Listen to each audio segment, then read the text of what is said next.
Bonjour, bienvenue, je suis Gilda Sasseme Botonoukoin et je suis entrepreneur. C'est un plaisir pour moi de te retrouver dans cette nouvelle vidéo. Tu es un jeune de 15 à 50 ans, tu es en quête d'idées d'entreprise, tu as ton idée mais tu tardes à la concrétiser, tu es un cadre ou un futur cadre d'entreprise qui cherche à passer à un autre niveau de sa vie et de sa carrière.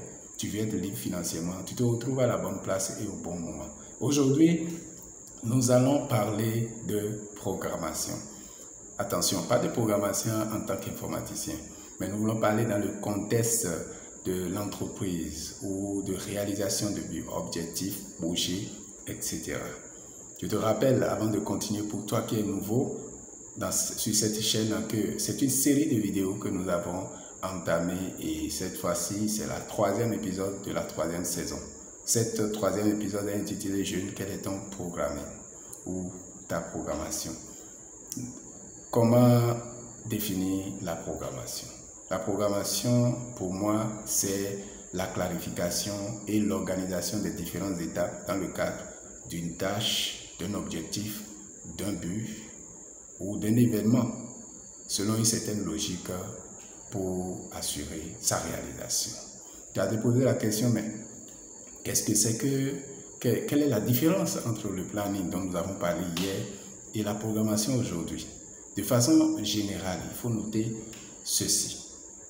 Le planning est la marche pas à pas à suivre au niveau des actions pour la réalisation d'une tâche. Alors que la programmation est le timing exact à respecter pour réaliser cette tâche précise. Je veux que tu notes l'élément marche pas à pas à suivre au niveau du planning et le timing exact au niveau de la programmation. De façon très claire et précise, comment tu peux distinguer les deux? Je suis prêt à t'aider pour ça. Première chose que tu dois savoir, le planning est focalisé sur le processus, alors que la programmation est focalisée sur les étapes. Je prends un exemple tout bête. Peut-être que tu as planifié toute ta vie, en quelque sorte. Tu ne peux pas le faire exactement, mais tu t'es dit et tu as accouché même cela sur papier que de telle année à telle année, tu vas avoir tel et tel diplôme. À telle année, tu dois te marier. À telle année, tu dois chercher du travail. À telle année, tu dois créer ton entreprise, ta première entreprise et tout ça. Les différentes parties, cette façon de planifier les choses, en réalité, le planning te permet d'organiser les différentes tâches et de mettre une date là-dessus et aussi de prévoir les gens ou qui va exécuter ces choses. Est-ce que tu vois? Et très important, les ressources. Ce qui pousse à faire de prévision, de la gestion prévisionnelle, j'allais dire. Ici, la programmation, lui, il te permet de mettre un accent sur le timing. À quelle date exacte il faut programmer ces différentes tâches qui vont te permettre d'atteindre l'objectif, par exemple, de ton premier diplôme, l'objectif du mariage. Il te faut programmer le mariage, la date du mariage, par exemple. Il te faut programmer cela. Et à des moments donnés, il y a certains événements, certains imprévus qui peuvent arriver. C'est la programmation qui te permet de tenir compte de tous ces éléments. Deuxième élément, pour pouvoir distinguer aisément le planning de la programmation, est que nous planifions sur la base des faits, alors que nous programmons sur la base du bon sens. Ce que j'appelle faits ici, ce sont les informations. Alors, lorsque tu veux te marier, tu prends des informations. Lorsque tu veux créer ton entreprise, lorsque tu veux réaliser ton but, tu prends des informations. Quels sont les gens qui font déjà ce que je fais? Est-ce qu'il y a des entreprises, des structures? Comment ont-ils fait? Quelles sont les étapes que ces organisations ont franchies? Ont-ils échoué ou pas? Celles qui ont échoué, pourquoi? Et celles qui ont réussi, pourquoi? Ce sont des faits exacts qui te permettront de bien planifier. Alors que pour programmer, tu devras te baser sur le bon sens. Un autre élément, est que la planification, le planning, généralement, nous le faisons sur le long terme, de façon générale, alors que la programmation est sur le court terme. Un dernier élément pour finir, nous planifions généralement en tenant compte des éléments dans leur globalité, alors que nous programmons en tenant compte des détails. J'ai parlé tout à l'heure d'aléas, j'ai parlé d'imprévus. C'est la programmation qui te permet de tenir compte de tout cela. Prenons par exemple une usine qui fabrique des chaussures. Je dis n'importe quoi, hein. À la première, il y a l'étape matière première, l'étape peut-être atelier numéro 1, où il faut laver, découper la matière première qui te permet de réaliser les chaussures. Atelier numéro 2, atelier où on est maintenant à un produit à mi-parcours, semi-fini. Atelier numéro 3, le produit fini.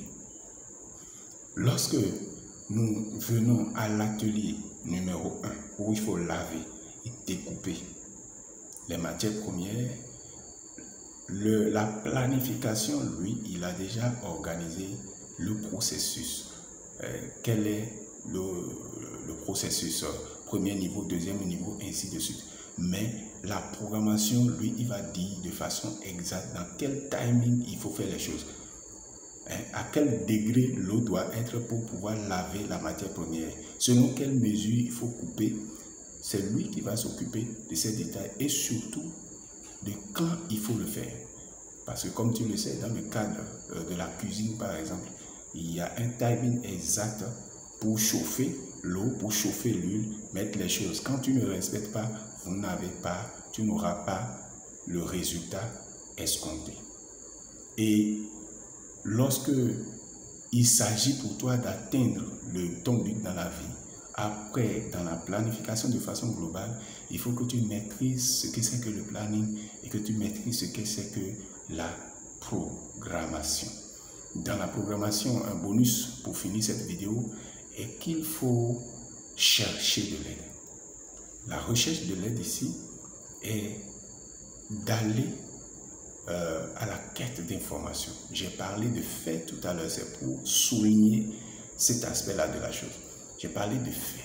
On planifie, on fait le plan, son planning sur la base des faits. Donc tu dois aller à la recherche de ces faits-là. C'est ça que j'appelle ici recherche d'aide. Parce qu'il y a des informations qui sont disponibles, qui sont rendues disponibles, peut-être par des gens qui ont déjà fait le même parcours que toi, des gens qui ont créé des entreprises, des structures dans le domaine, qui ont fait des choses dans le domaine.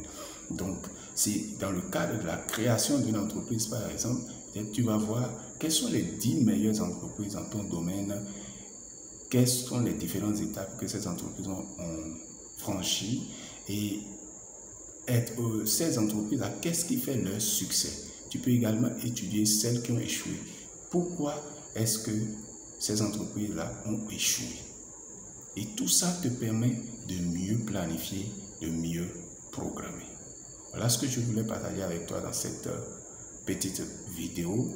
Dis-moi en commentaire si cela a été utile pour toi et surtout, je cherche ta contribution afin que cette vidéo puisse être vue par le maximum de jeunes. Parce que comme je l'ai dit, c'est un parcours très intéressant qui te permettra certainement de passer à un autre niveau de ta vie et de ta carrière. Si tu as de nouvelles suggestions à faire, parce que c'est une nouvelle chaîne pour que nous améliorons le contenu, nous améliorons les choses sous différents aspects, n'hésite pas à nous écrire. D'ici là, porte-toi très bien et ciao, ciao.